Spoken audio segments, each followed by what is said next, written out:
आप उसका ध्यान कीजिए, बाकी वो सब संभाल लेंगे। हरे कृष्णा दोस्तों, मैं हूं अनुक्षर। एक किस्सा सुनाता हूं, वृंदावन का किस्सा। एक व्यक्ति था, ठाकुर जी का अनन्य भक्त, बाके बिहारी के मंदिर में नियमित रूप से आता जाता था। ठाकुर जी की सेवा में लगा रहता था, बहुत प्यार करता था ठाकुर जी को। कभी कभी मंदिर में सेवा में भी साथ दे देता था। मंदिर में बहुत सारे काम होते थे, गोस्वामी जी कभी भी बोल देते थे ये कर दो ये कर दो, और वो मौका तलाश करता था कि कब ऐसा मौका आए कि गोस्वामी जी बोले कि मैं ये सेवा कर दूं। मुझे बस मेरे ठाकुर की सेवा करनी है, मुझे मेरे ठाकुर के काम करना। लगा रहता था, सुबह शाम दिन रात एक ही नाम, हरे कृष्णा हरे कृष्णा। कृष्ण का अनन्य भक्त, बाके बिहारी का अनन्य भक्त। मेरा ठाकुर ऐसा, मेरा ठाकुर ऐसा, उसकी बातों में ये बात थी। हर जगह जहां भी जाता, मेरा ठाकुर ऐसा, मेरा ठाकुर ऐसा।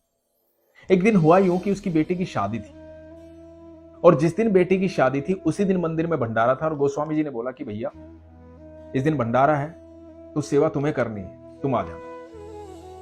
अब इसने सोचा कि मंदिर में भंडारा है और बेटी की शादी, और भंडारे की सेवा तो किस्मत वालों को मिलती है। गोस्वामी जी ने मुझे कहा है, मेरे ठाकुर का आदेश है, तो अब चाहे कुछ भी हो जाए मुझे तो भंडारे के लिए आना पड़ेगा। पर यह बात अपनी बीवी को कैसे समझाऊं, घर वालों को कैसे समझाऊं कि बेटी की शादी के दिन पिता ही गायब है। तो इसने जाकर के अपनी बीवी को बोला कि देखो, मंदिर में भंडारा है जिस दिन गुड़िया की शादी है, तो मुझे भंडारे में जाना पड़ेगा, सेवा करनी पड़ेगी, ठाकुर जी का बुलावा है, और मंदिर में जाने से मैं मना कर ही नहीं सकता। तो बीवी बोली कि तुम्हारी बेटी की शादी है, पगला गए हो क्या? बेटी की शादी रोज रोज होती है क्या?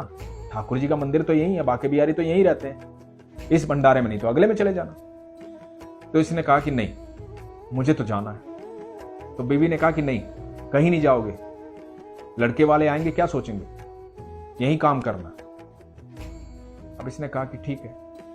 इसने हाँ भर दी कि ठीक है, बेटी की शादी में रहूंगा। इसने ठाकुर जी को बोला कि ठाकुर जी माफी चाहूंगा, मैं नहीं आ पाऊंगा। अब बेटी की शादी का दिन आया, सारी रात ये सो नहीं पाया क्योंकि अगले दिन भंडारा था।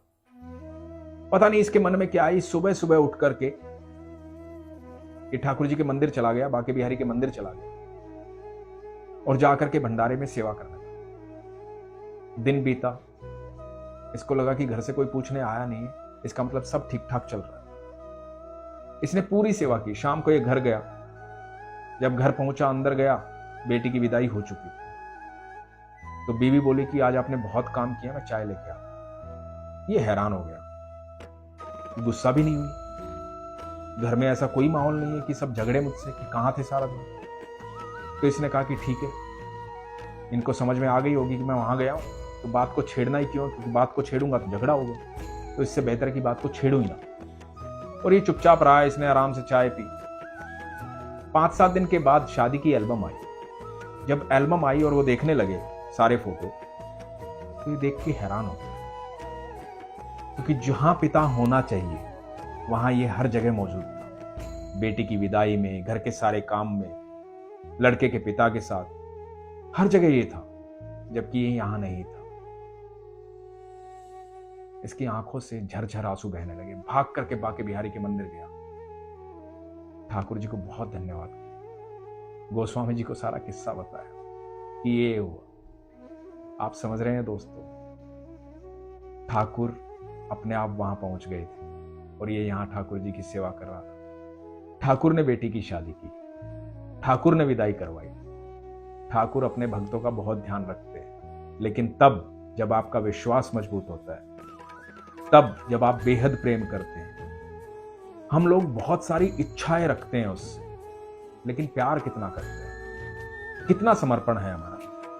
जिस दिन आपका समर्पण अर्जुन जैसा हो जाएगा, जिस दिन आप वैसा मान लोगे कि जो कर रहा है ठाकुर ही कर रहा है और मेरा रथ ठाकुर ही चला रहा है, मुझे उसी दिशा में जाना है जिस दिशा में ठाकुर ले जा रहा है, चाहे वो दुख हो या चाहे वो सुख हो। जिस दिन आपका विश्वास इतना मजबूत हो जाएगा दोस्तों, उस दिन यकीन मानना, आपको जीवन में किसी चीज की आवश्यकता नहीं पड़ेगी, किसी भी चीज की। जब ठाकुर आपको मिल जाएंगे तो दुनिया की सारी चीजें बहुत तुच्छ हो जाएंगी। तो ठाकुर को पाने के लिए उस पर विश्वास कीजिए, उससे प्रेम कीजिए। उसका प्रेम जब आपके प्रति अगाढ़ हो जाएगा, उसकी प्रेम की वर्षा जब आप पर होने लगेगी, आप यकीन मानना, आपको जीवन में किसी चीज की जरूरत नहीं पड़ेगी, बाकी चीजें तो वो संभाल लेगा।